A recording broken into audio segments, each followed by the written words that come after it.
magaalo xabeedka Hobyo ayaa isbuuciyada ugu dambeeyay waxa ka socday shirka nabadda iyo iskaashiga Galmudug kaasi oo halkaas uga qayb galeen mas'uuliyiin iskugu jira xildhibaano wasiirro iyo qaybaha kala duwan ee bulshada reer Hobyo. Afhayeenka guddiga qabanqaabada shirweynaha nabadda iyo dib u heshiisiinta Galmudug Cabdullaahi Yarow ayaa waxa uu ka warbixiyay halka uu marayo shirka isagoo dhanka kale tilmaamay shirka laga qabanqaabinayo magaalada Dhuusamareeb ee caasimadda Galmudug inaysan ka soo horjeedin. Assalaamu calaykum wa rahmatullaahi wa barakaatuh.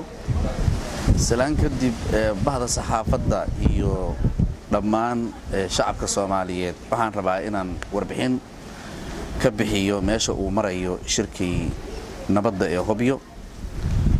Maalmihii la soo dhaafay 23 24 iyo 25 July waxaana soo gaaray wufuud ballaaran oo ka kala yimid Muqdisho iyo Gaalkacyo iyo Cadaado intaba socodka ay wufuuddu isu soo daba joog yihiin oo odayaal dhaqameedyo iyo aqoon-yahano ay na soo gaareen waxay aad ay u sii horumarisay in shirku hore u socdo waxaa socda in ay waxgaradku ka doodaan nooca iyo habka dib u heshiisiineed iyo dhacdooyinka waqtiga laga bilaabayo la rabo in laga heshiiyo iyo u diyaar garowga shirka guud ee wadajirka beesha.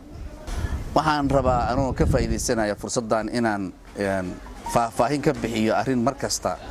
laga hadlo oo la yiraahdo shirka Hobyo iyo shirka laga abaabulayo gobolka Galgaduud caasimadiisa Galmudug ee Dhuusamareeb saameyntii isku leeyihiin iyo xaaladdu ayaan rabaa inaan fursaddan uga faa'iideysto dhowr kelmo. Horta marka ugu horeysa waxaan bogaadinaynaa hawsha uu ra'iisul wasaaruhu ka wado Galmudug waxaan u rajaynaynaa inay noqoto mid horumar u keenta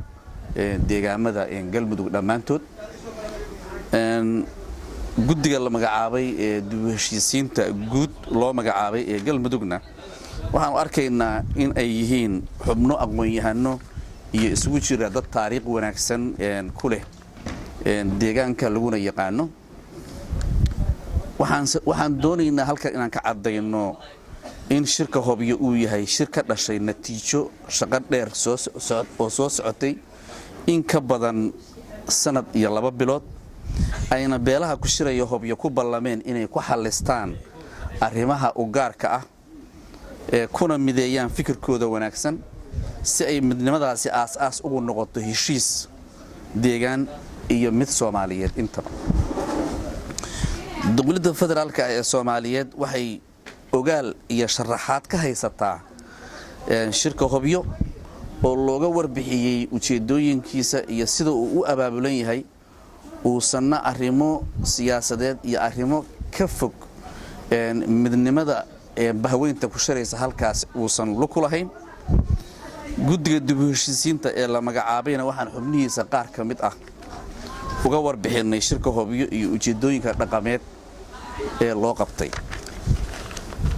Sidoo kale beesha caalamka waxay shirka Hobyo ka heleen qoraal aan u dirnay oo lagu sharaxay qodobada shirkan looga hadlayo dhammaantiis iyo dib u heshiisiinta Galmudug sida uu u anfacayo. Ma jirto sabab dhaqaale iyo waqti loogu lumiyo shirweyne dadkii ka qayb gali lahaa ay gogol kale ay fadhiyaan. Waxaan rajaynaynaa in dhammaan dhinacyada ay arrimahani ay quseeyaan nala gartaan oo aan ka wada shaqeyno guulka gaarista shirarka dib u heshiisiineed ee ka socda deegaamada Galmudug. Waxaan rajaynaynaa in ay dhammaan dhinacyadu ay naga aqbali doonaan la isuguna imaan doono shirka Hobyo si markii uu miro dhalo loogu gudbo wajiga labaad ee 12 beelood dhammaanna loo dhisto maamul loo dhan yahay oo Galmudug u horseeda deganaan iyo xasiloonaan dadka Soomaaliyeedna u horseeda dawlad